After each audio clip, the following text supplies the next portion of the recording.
Heat, the invisible force warming our world, has always been thought to spread out and fade. But under rare and extreme conditions, something extraordinary happens. It pulses, bounces, and echoes like sound in an empty concert hall.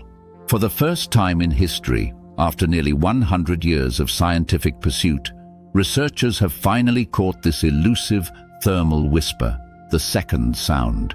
First proposed in 1938, the idea of second sound turned the rules of thermodynamics on their head. It suggested that heat, typically a chaotic jumble of particle motion, could move in waves, like a melody traveling through air. Yet for nearly a century, this remained a mathematical ghost. It haunted theoretical physics, surfacing occasionally in niche discussions about helium superfluids and extreme cryogenic environments. But evidence beyond those narrow conditions was elusive. Until now, this long-awaited breakthrough reshapes how we understand heat, order, and the flow of energy in nature's most bizarre quantum states. It is a bridge between invisible theory and real-world detection, and it invites us to ask, what else moves in waves that we haven't yet heard? In May 2025, a team of physicists at the Massachusetts Institute of Technology published a groundbreaking study in the journal Science. Professors Martin Zwierlein and Richard Fletcher, alongside a cadre of postdoctoral researchers and graduate students, embarked on an ambitious mission to directly observe second sound in a quantum system beyond superfluid helium. Their chosen medium was a quantum gas of lithium-6 atoms, an isotope prized in quantum experiments for its ability to form strongly interacting fermionic systems. Using laser cooling and magnetic trapping, they corralled these atoms into a long, narrow cloud and cooled them to within billionths of a degree of absolute zero. At this temperature, classical physics surrenders entirely. The atoms behave not as individuals, but as a collective, a quantum wave of matter known as a superfluid. Detecting how heat flows through such a system required ingenious tools. The team used radiofrequency thermography, a technique more akin to spectroscopy than traditional temperature measurement. Microwave pulses nudged the internal spin states of atoms, creating tiny thermal perturbations, localized hotspots of energy. Then, using precision imaging, they watched as these hotspots moved not like a cloud, but like a cresting wave. This method didn't just reveal motion, it decoded the temperature landscape of a quantum fluid in real time. For the first time, second sound wasn't an idea. It was a measurable, repeatable, visible reality. The moment the wave appeared, bouncing rhythmically back and forth within the atomic cloud, it was as if someone had struck a tuning fork in the vacuum of space. A standing thermal wave had formed, heat that didn't just diffuse but oscillated like sound in a cathedral dome.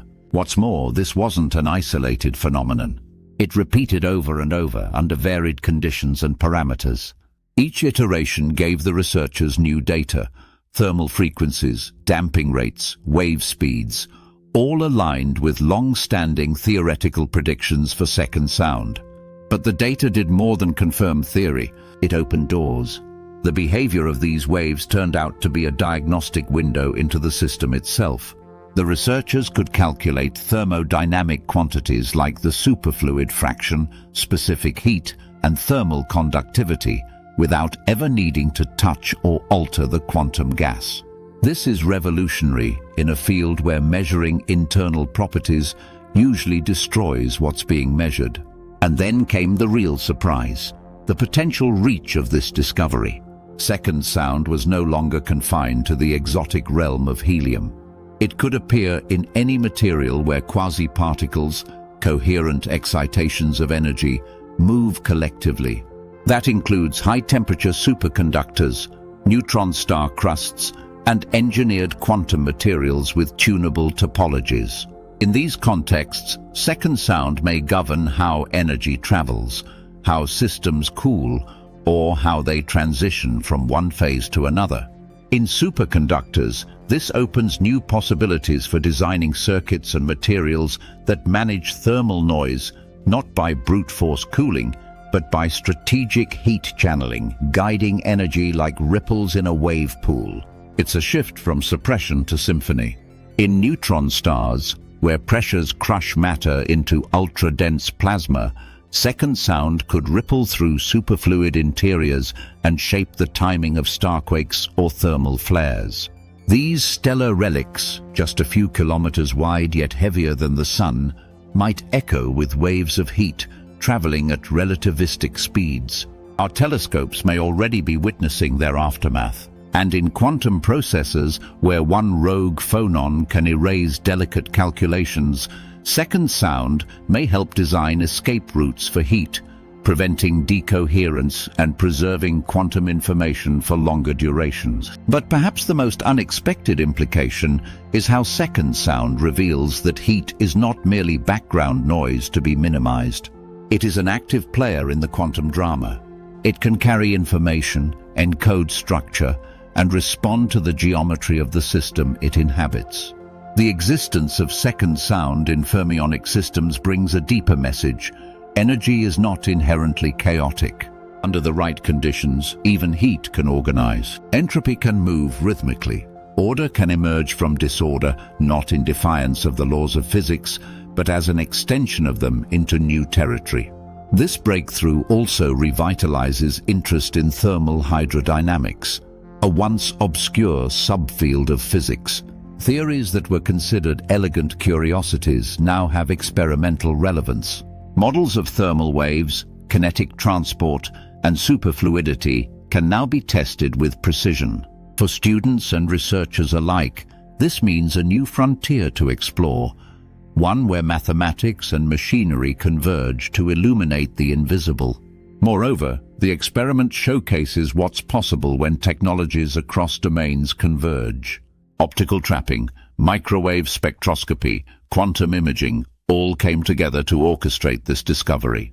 It's a blueprint for future breakthroughs in condensed matter physics, quantum computing, and astrophysics.